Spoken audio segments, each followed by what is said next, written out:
So Armored Core 6 has been out for a few weeks now, and the developers have released the first balancing patch for the game. Nothing major, but a good step in the right direction, as when considering the usefulness of weapons in the game, most of them are subpar and definitely needed a buff, which this patch has implemented to some, among other things. They also mentioned it's focused on balance adjustments to allow players more build diversity in the early and mid game. In this video, I'll be going over all of the weapon changes and bug fixes they've outlined. If this video helped you out at all, consider subscribing. I would greatly appreciate it, and it's the best way to support the channel right now. And with that out of the way, let's get started. Pretty much every weapon change has increased attack power plus some other stat, such as increased total ammo count or reduced reload times, so this will be pretty straightforward. Also, projectile speed isn't a shown stat, but I will mention which weapons got an increase to projectile speed. I'll just plow through the changes and then give my opinion on things at the end. The first weapon we'll look at is the Rensetsu RF Burst Rifle.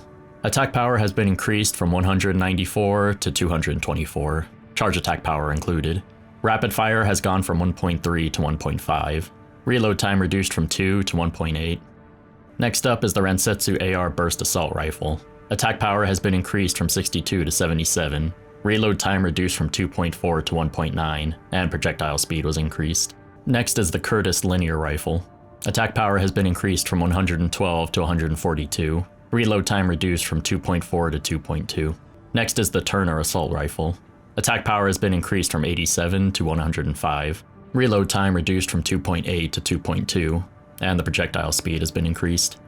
Next is the Scudder Assault Rifle. Attack power has been increased from 101 to 135. Reload time reduced from 3.2 to 2.4, and the projectile speed has been increased. Next is the Ludlow Machine Gun. Attack power has been increased from 36 to 42. Recoil reduced from 5 to 4. Total rounds increased from 540 to 720. Reload time reduced from 2 to 1.5, and the projectile speed has been increased. Next is the Cheng Chen Machine Gun. Attack power has been increased from 32 to 39. Total rounds increased from 720 to 990. Reload time reduced from 2.8 to 2.2, and the projectile speed has been increased. Next is the Etsujin Burst Machine Gun. Attack power has been increased from 40 to 46. Total rounds increased from 480 to 600. Reload time reduced from 2 to 1.5, and the projectile speed has been increased. Next is the NGI 006 Coral Missile Launcher. Only a charge blast radius stat was added.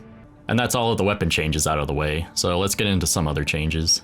The attacks performed by some of the bosses, Balteus, the Sea Spider, and Cell 240, have been adjusted, which is pretty vague and can mean anything from the damage, speed, or frequency of the attacks being buffed or nerfed, so I guess we'll just have to fight them and see.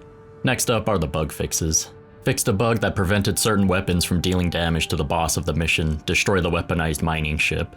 Fixed a bug that caused the boss of the mission prevent corporate salvage of new tech, to be unable to detect the player. Fixed a bug that caused certain enemies to not be displayed correctly during the mission, survey the uninhabited floating city. Fixed a bug that caused certain enemies and background objects to be displayed incorrectly during the mission, attack the old spaceport. Fixed a bug that caused vertical missiles and certain coral weapons to deal unintended amounts of damage. Improved camera controls when spectating online arena battles. Fixed a bug that caused the punch animation to not be displayed correctly on the opponent's screen during online arena battles. And other bug fixes, very specific. They also fixed a bug that caused the game to enter offline mode and be unable to save progress after the device recovers from sleep mode on the Xbox consoles and Steam. And fixed a bug that caused certain bosses to be rendered incorrectly on Steam. And that's pretty much it for this patch. While just a minor one, it definitely helps a lot of the early game weapons be more viable throughout the game, and will help new players against that bastard Balteus.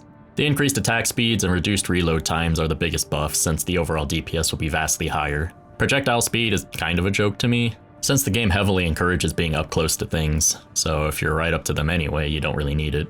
I'm also glad they didn't nerf anything and chose to buff weapons instead, but I'm sure nerfs will come later, mainly focusing on PvP balance. As for the bug fixes, honestly I don't really recall encountering any of these, so mileage may vary for the rest of you.